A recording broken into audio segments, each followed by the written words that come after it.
He was a small boy from a small island. Nobody thought he would become great. Nobody thought he would change the world. But one day, this small boy became the most powerful man in Europe.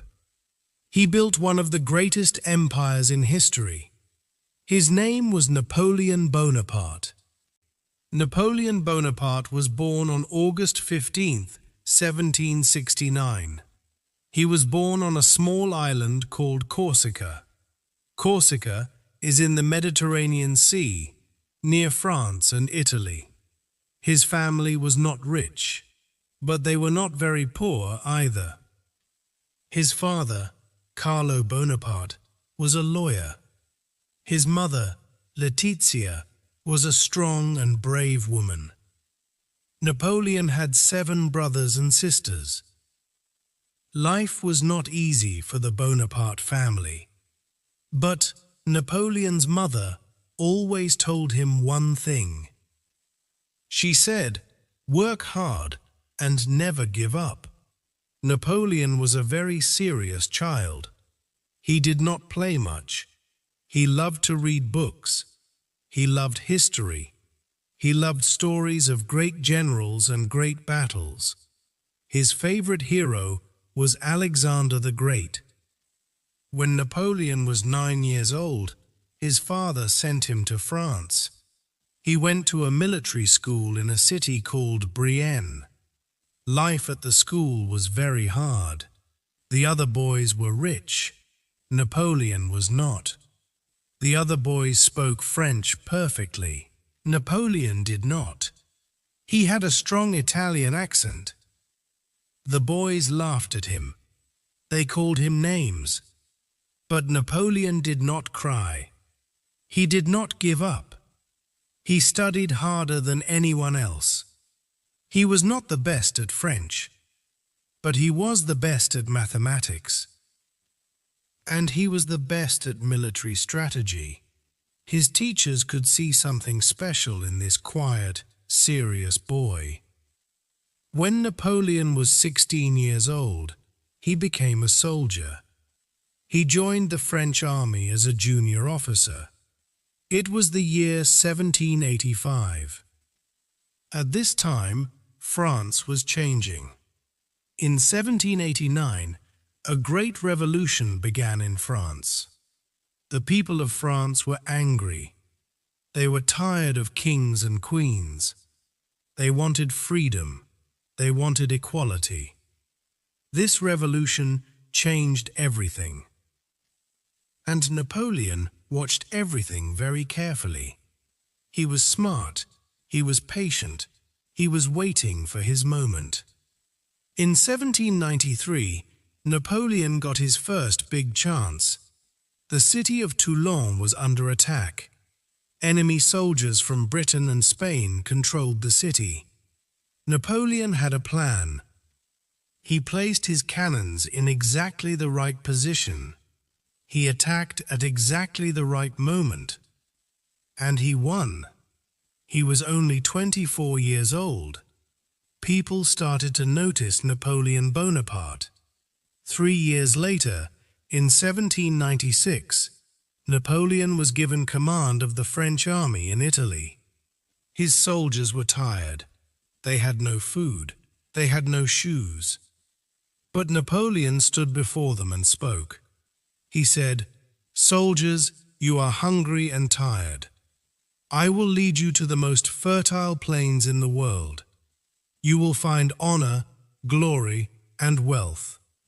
The soldiers believed him, and they followed him. Napoleon led his army across the Alps, the highest mountains in Europe. It was one of the most dangerous journeys in military history, but Napoleon did not stop. He won battle after battle in Italy. All of Europe was watching. Who was this young French general? By 1799, Napoleon had become the most famous man in France. And on December 2nd, 1804, Napoleon did something nobody had ever seen. He became the Emperor of France. He took the crown from the Pope's hands, and he placed it on his own head. He was saying, "No man gave me this power. I took it myself." Napoleon was now emperor, but his enemies were not finished. Russia, Austria, Britain, and Prussia, the great powers of Europe, wanted to stop Napoleon. They were afraid of him. In 1805, they joined together to fight France. Napoleon needed to win. He needed to win fast. On December 2nd, 1805, exactly 1 year after his coronation, Napoleon fought his greatest battle. It was called the Battle of Austerlitz. The enemy army was bigger than Napoleon's army. Russia and Austria had 85,000 soldiers. Napoleon had only 65,000. But Napoleon had a plan. He pretended to be weak.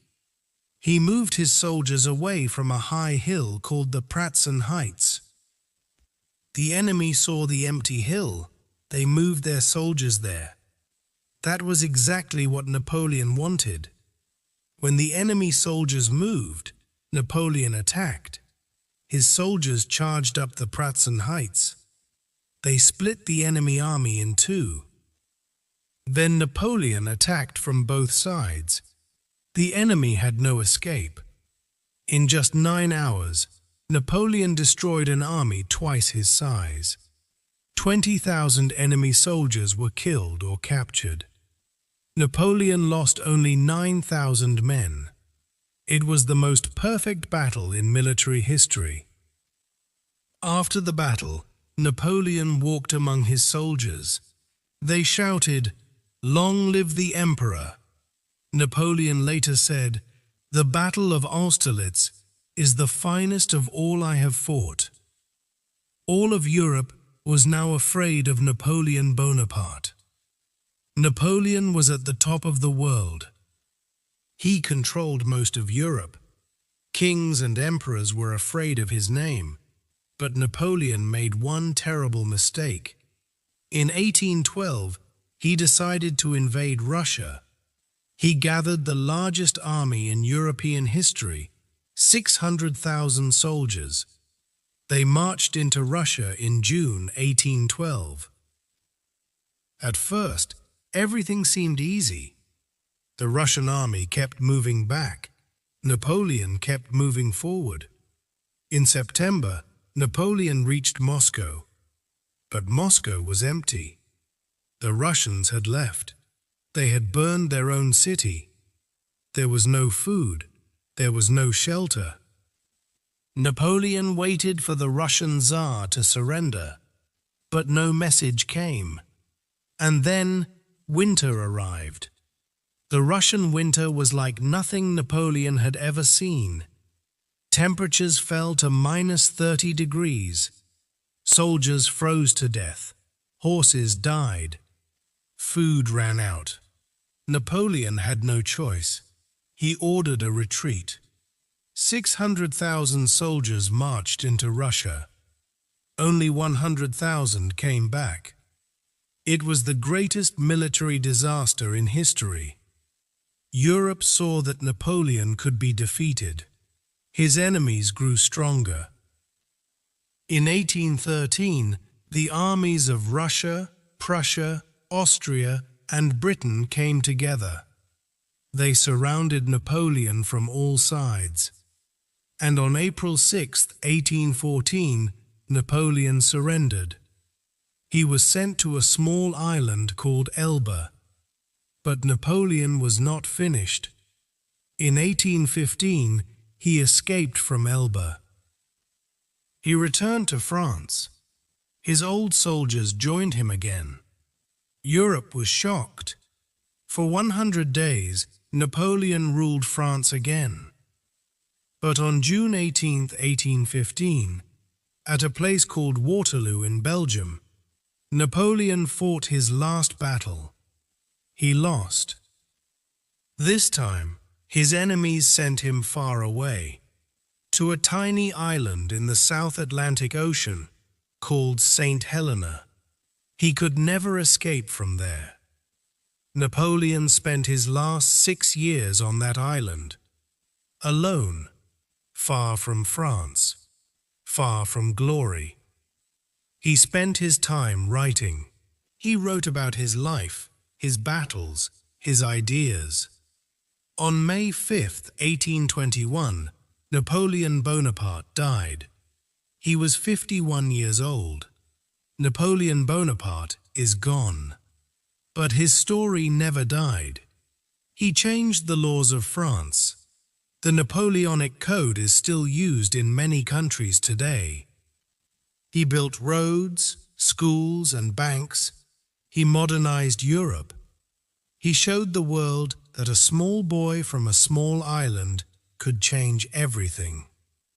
Napoleon once said, "Impossible is a word found only in the dictionary of fools."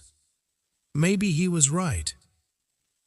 His life teaches us something important.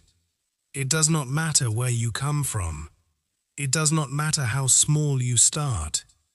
What matters is how hard you work and how much you believe in yourself. Thank you for watching this story on Storia English. If you enjoyed this story, please subscribe to our channel. Every week, we bring you a new powerful story, told in simple, clear English, so you can learn English naturally through the greatest stories in history. We will see you in the next story.